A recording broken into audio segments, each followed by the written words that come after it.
नमस्ते। मैं हूं जलाश्री, आपकी ट्रेनर इस जल ग्रहण पाठ्यक्रम में। आज हम सिर्फ पानी और मिट्टी की बातें नहीं करेंगे, बल्कि समझेंगे कि कैसे एक बूंद पानी से शुरू होकर पूरी धरती तक एक यात्रा जुड़ी होती है। इस अध्याय में हम एक्सप्लोर करेंगे जल ग्रहण क्षेत्र क्या है और यह हमारी रोजमर्रा की जिंदगी से कैसे जुड़ा है। एग्रो इकोलॉजी हमें प्रकृति के साथ काम करना कैसे सिखाती है और कैसे नई तकनीकें और कम्युनिटी पार्टिसिपेशन मिलकर हमारे भविष्य को सुरक्षित बना सकते हैं। तो तैयार हो जाइए, क्योंकि यह सफर सिर्फ सीखने का नहीं, बल्कि अपने गांव, अपनी खेती और अपने भविष्य को संवारने का है। बारिश की हर बूंद की एक यात्रा होती है और वह यात्रा जल ग्रहण क्षेत्र में वाटरशेड में शुरू होती है। जब एक बारिश की बूंद जमीन पर गिरती है तो वह जिस स्थान पर गिरी है वहां से नीचे की ओर बहती है। उसका कुछ हिस्सा वाष्पित हो जाता है, कुछ हिस्सा जमीन में समा जाता है और बाकी पानी सतही बहाव सरफेस रन ऑफ के रूप में बह जाता है।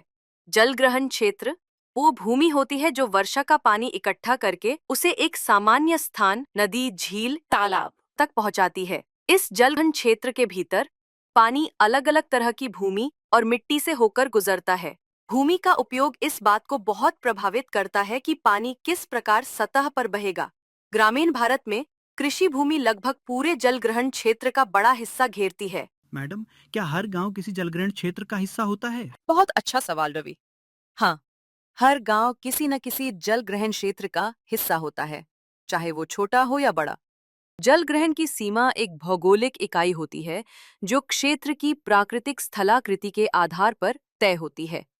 हर गांव स्वाभाविक रूप से किसी न किसी जल ग्रहण क्षेत्र का हिस्सा होता है।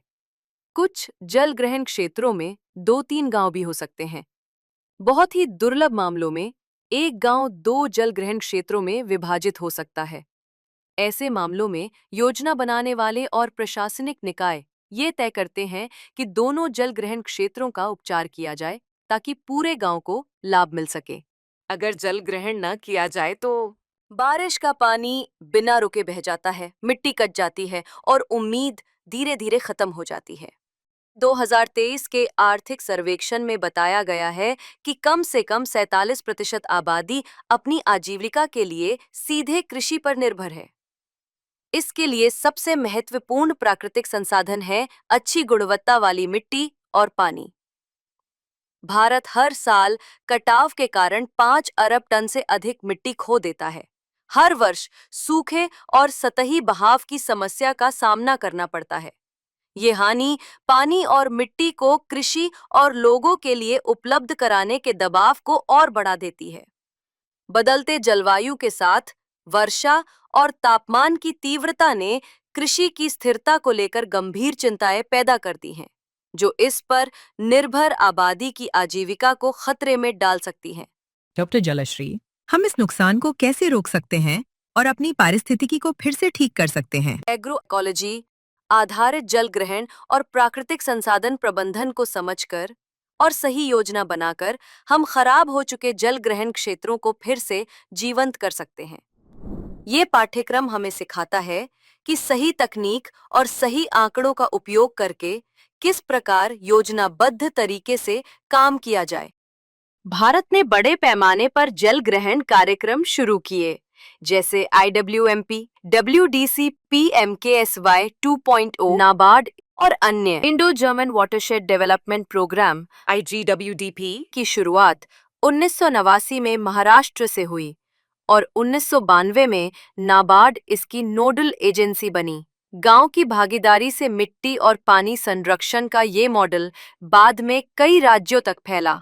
इस मॉडल को संस्थागत रूप देने के लिए नाबार्ड ने 2000 में 200 करोड़ रुपए के कॉर्पस के साथ वाटरशेड डेवलपमेंट फंड WDF बनाया, जिसमें भारत सरकार और नाबार्ड दोनों ने बराबर योगदान दिया। आज नाबार्ड ने इसे और आगे बढ़ाकर शुरू किया है LREDP, यानी landscape based regenerative resilient rain fed ecosystem development programme. इसके तहत चल रहे प्रमुख उप प्रोग्राम हैं सूखते स्रोतों का पुनरुद्धार, अलकली भूमि सुधार पायलट और नाबार्ड भुवन पोर्टल।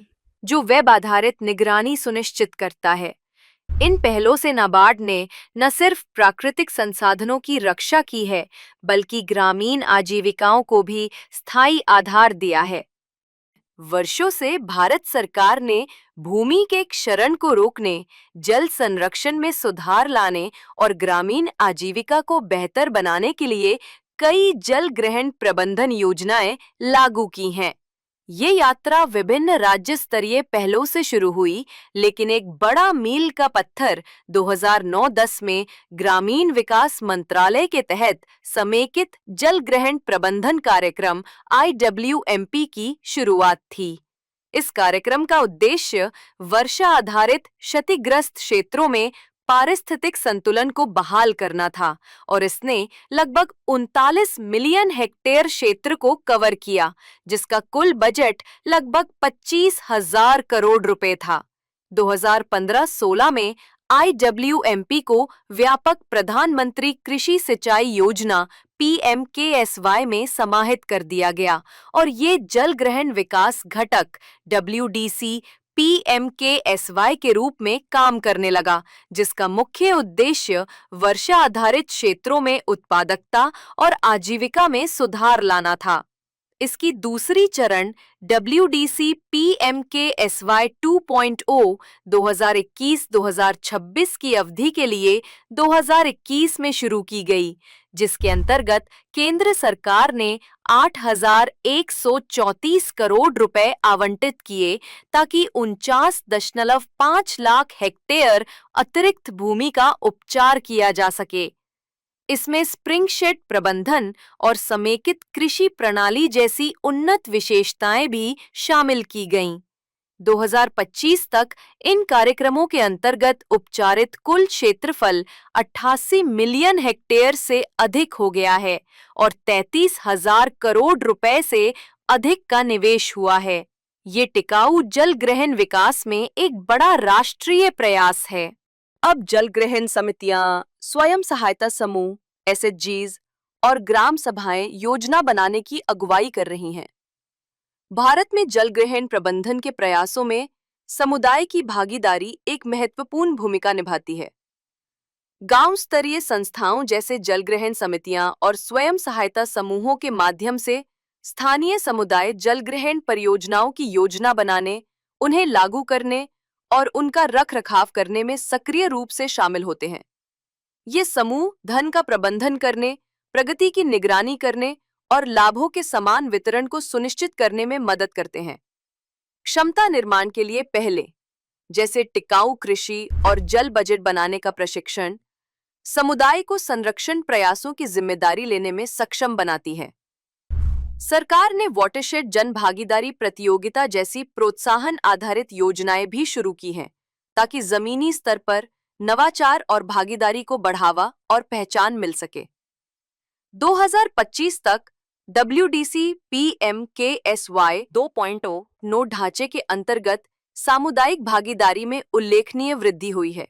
वाटरशेड यात्रा 2025 जैसे अभियानों ने पूरे भारत में हजारों ग्राम पंचायतों को संगठित किया है, जिससे मिट्टी और पानी के संरक्षण पर जागरूकता और कार्यवाही को बढ़ावा मिला है। सार्वजनिक निजी जन भागीदारी 4Ps मॉडल को अपनाने से हितधारकों के बीच सहयोग और मजबूत हुआ है। इन प्रगति के बावजूद असमान भागीदारी, सीमित तकनीकी क्षमता और जलवायु से संबंधित अनिश्चितताओं जैसी चुनौतियां अभी भी मौजूद हैं। फिर भी समग्र प्रवृत्ति सकारात्मक है। समुदाय की स्वामित्व भावना बढ़ रही है और वर्षा आधारित और क्षतिग्रस्त क्षेत्रों में लचीलापन बेहतर हो रहा है। एग्रो इकोलॉजी ये सुनिश्चित करती है कि ये योजनाएं प्रकृति आधारित और लोगों की अगुवाई वाली हों। जर्मन वॉच द्वारा प्रकाशित क्लाइमेट रिस्क इंडेक्स CRI 2025 के अनुसार 1993 से 2022 के बीच भारत ने 400 से अधिक चरम जलवायु घटनाओं का सामना किया। Centre for science and environment CSE की रिपोर्ट के अनुसार वर्ष 2024 में 366 दिनों में से 322 दिनों पर भारत में चरम मौसम की घटनाएं हुईं। इन घटनाओं में हीट वेव, ठंड की लहरें, चक्रवात, आकाशीय बिजली, बाढ़, भूस्खलन और असमय वर्षा शामिल थी, जिन्होंने देश भर में लाखों लोगों को प्रभावित किया। जल ग्रहण विकास, वाटरशेड डेवलपमेंट, जलवायु परिवर्तन के प्रभाव को कम करने और उसके अनुरूप ढलने में एक अहम भूमिका निभाता है। ये पानी के संरक्षण को बढ़ावा देता है, मिट्टी के स्वास्थ्य को सुधारता है और वनस्पति आवरण को बढ़ाता है। इन उपायों से कार्बन का अवशोषण, सीक्वेस्टरेशन होता है, ग्रीनहाउस गैस उत्सर्जन में कमी आती है और स्थानीय जलवायु स्थिर होती है। वर्षा जल संचयन और भूजल पुनर्भरण को बढ़ावा देकर ये सूखे के समय पानी की उपलब्धता सुनिश्चित करता है, जिससे समुदाय जलवायु की अनिश्चितताओं के प्रति अधिक लचीले बनते हैं। ये टिकाऊ कृषि को भी सहयोग देता है, जिससे सूखा और बाढ़ जैसी आपदाओं का जोखिम कम होता है। इसके अलावा जल ग्रहण परियोजनाओं में समुदाय की भागीदारी जागरूकता और प्राकृतिक संसाधनों की दीर्घकालिक देखरेख को बढ़ावा देती है। कुल मिलाकर ये पारिस्थितिक पुनर्स्थापन को आजीविका सुरक्षा के साथ जोड़ता है और इसे एक समग्र जलवायु रणनीति बना देता है। जल ग्रहण हस्तक्षेप, वाटरशेड इंटरवेंशंस, सतही बहाव को कम करते हैं, कार्बन को अधिक मात्रा में अवशोषित करने में मदद करते हैं और जैव विविधता को समर्थन देते हैं। एग्रो इकोलॉजी के सिद्धांत जैसे आपसी सहयोग, सिनर्जी और मिट्टी का स्वास्थ्य इन प्रभावों को और भी अधिक मजबूत बनाते हैं। बिल्कुल मीना, समेकित जल ग्रहण विकास, इंटीग्रेटेड वाटरशेड डेवलपमेंट कृषि को बेहद सशक्त बनाता है। जल ग्रहण तभी सफल होते हैं जब स्थानीय लोग स्वयं जिम्मेदारी लेते हैं, डेटा के साथ, प्रशिक्षण के साथ और सही उपकरणों के साथ। एग्रो इकोलॉजी स्थानीय ज्ञान और सहभागिता पूर्ण कार्य प्रणाली, पार्टिसिपेटरी एक्शन पर आधारित होकर आगे बढ़ती है। युवा, स्वयं सहायता समूह, एसएचजीज, पंचायतें और गैर सरकारी संगठन एनजीओस सभी मिलकर समाधान तैयार करते हैं। मैं इसमें कैसे पार्ट बन सकता हूँ डॉक्टर जलश्री? तुम स्वयं सेवक के रूप में जुड़ सकते हो, ग्राम सभाओं में भाग ले सकते हो, प्रशिक्षण में शामिल हो सकते हो या यहाँ तक कि अपने गांव का नक्शा बनाने में मदद कर सकते हो। भारत के स्थानीय समुदायों को जल ग्रहण प्रबंधन में प्रशिक्षित किया जा रहा है, विशेषकर NIRD Hyderabad, NIH centre, BIRD, BIRD जैसे संगठनों के कार्यक्रमों के माध्यम से। इन प्रशिक्षणों में भूजल भंडार, एक्वाइफर का मानचित्रण, भूजल की निगरानी तथा जीआईएस और रिमोट सेंसिंग उपकरणों का उपयोग शामिल है। इसके साथ ही समुदाय वर्षा जल संचयन, झीलों के पुनर्स्थापन और संबंधित कानूनी ढांचे के बारे में भी सीखते हैं। इसका उद्देश्य है कि स्थानीय स्तर पर जल संसाधनों की टिकाऊ योजना और प्रबंधन के लिए क्षमता विकसित हो। हर व्यक्ति का योगदान मायने रखता है। एग्रो इकोलॉजी को हर किसी की जरूरत है। इस अध्याय में हमने सीखा कि जल ग्रहण क्या होता है, ये क्यों महत्वपूर्ण है और एग्रो इकोलॉजी किस प्रकार जल ग्रहण प्रबंधन में मदद करती है। हमने जाना कि सही योजना और समुदाय की भागीदारी से जल और मिट्टी का संरक्षण किया जा सकता है। ये सिर्फ एक परियोजना नहीं है, ये आने वाले कल के लिए एक मिशन है। क्या आप अपने जल ग्रहण क्षेत्र को आकार देने के लिए तैयार हैं? मिलते हैं अगले अध्याय में। धन्यवाद।